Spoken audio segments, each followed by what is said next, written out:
Alors bonjour, petite capsule très rapide sur les escargots. Donc il y a plusieurs sortes d'escargots, donc il y a les Neretina, les escargots pommes. Il y a les escargots envahisseurs, donc on va parler plus particulièrement plus tard. Et les escargots assassins, qu'on va aussi parler plus tard. Donc premièrement, les escargots pommes et Neretina, eux autres ce sont surtout des mangeurs d'algues. Donc si vous avez des problèmes d'algues dans votre aquarium et votre eau, vous n'avez pas un assez gros aquarium pour mettre des mangeurs d'algues, des poissons mangeurs d'algues, alors c'est un bon choix.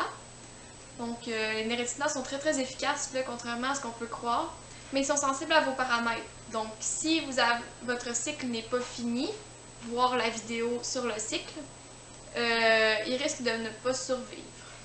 Aussi, si vous trouvez ça bizarre que votre escargot soit mort subitement, vérifiez vos paramètres parce que souvent c'est ça le problème. Parce que comme je viens de dire, ils sont sensibles à ça. Donc ammoniac, nitrite, nitrate et même phosphate, si vous pouvez le tester.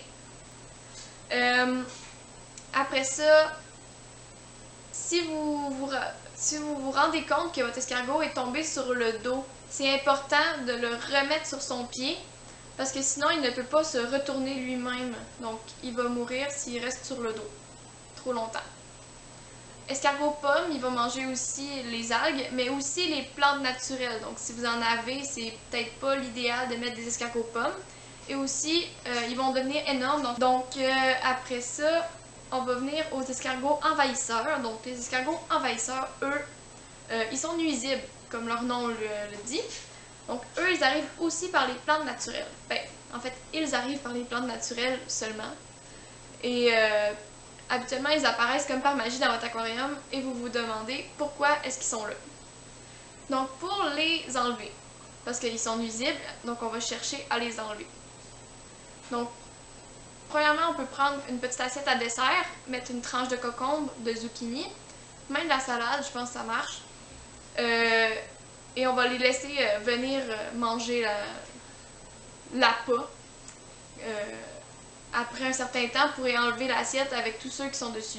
Évidemment, ça va juste ralentir leur procréation et non enlever l'infestation. Pour avoir un maximum de chances de réduire leur population au maximum et peut-être même de contrecarrer leur évolution, il y a des escargots assassins qui existent. Et eux, ce sont vraiment des prédateurs pour les escargots en général. Donc si vous avez déjà des escargots Neretina ou des escargots pommes, ce n'est vraiment pas une bonne idée d'émettre parce que les escargots assassins ne font aucune différence. Ils vont vraiment manger tout ce qui tombe sur eux. Alors, pour qu'un escargot assassin fonctionne bien pour réguler l'infestation d'escargots envahisseurs, il faut qu'il y en ait au moins 2 ou 3, sinon ils n'ont pas le temps de manger assez d'escargots que eux se reproduisent. Alors ça ralentit simplement et ça n'enlève pas l'infestation. Donc ça fait pas mal le tour vite comme ça de tout ce qui est escargot. Donc on va se voir pour une nouvelle capsule éventuellement. Alors bonne fin de journée!